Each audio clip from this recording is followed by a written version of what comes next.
Everyone, welcome back. आज हम देखेंगे what is LC filter, L section filter और चोक input filter.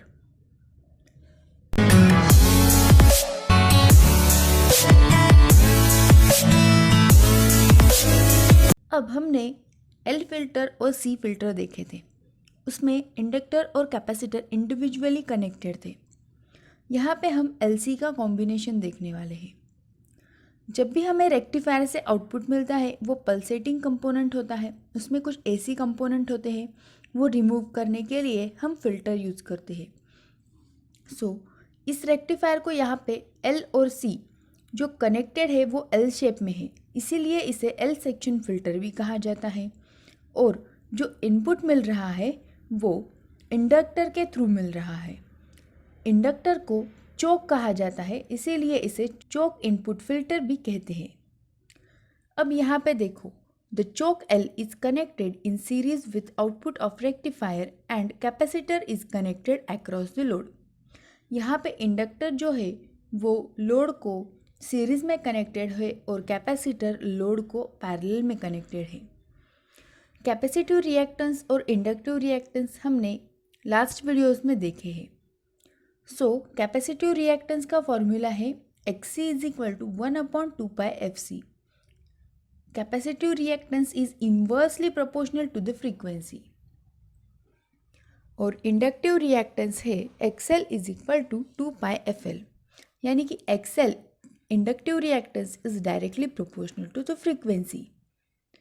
According to this two terms get varied. अब इसके working में क्या होता है? When this filter is connected between rectifier and load, the choke inductance L of a small DC resistance offers high reactance to the AC component and a small resistance to the DC component. अब यहाँ पे जो ये inductor और capacitor connected है, जो कि एक फिल्टर है, वो एसी कंपोनेंट के लिए हाई रेजिस्टेंस दिखाते हैं और डीसी कंपोनेंट के लिए लो। इसी वजह से इस इंडक्टर में से एसी कंपोनेंट ब्लॉक होता है और डीसी कंपोनेंट पास हो जाता है। The capacitor C offers high reactance to the DC and low reactance to the AC component.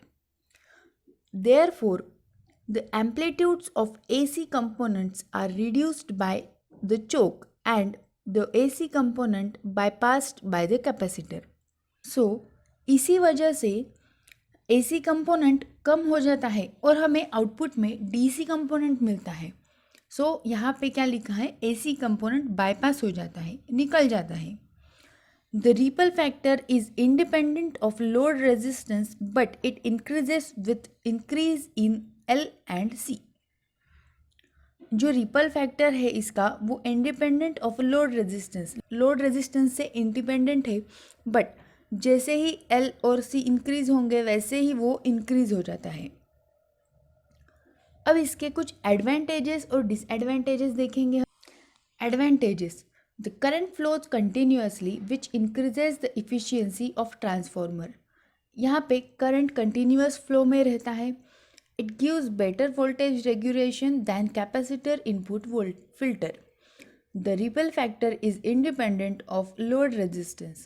The inductor may be replaced by resistor for light load. हम inductor को resistor में replace कर सकते हैं for light load. Disadvantages है कि size बड़ी है इंडक्टर की, कॉस्ट ज़्यादा लगती है और external feed produced by the inductor. The LC filter used in high power rectifier, multiple LC filters or the use of pi filter improve the filtering process, but voltage regulation generally poor.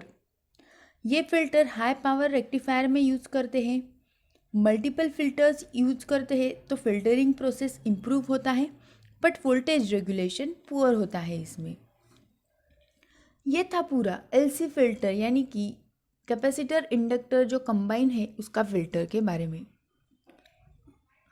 अगर आपको इसमें कुछ doubts या queries हो तो आप ज़रूर पूछें। इस वीडियो को लाइक करें, शेयर करें और चैनल को सब्सक्राइब करना भी ना भूलें। Thank you.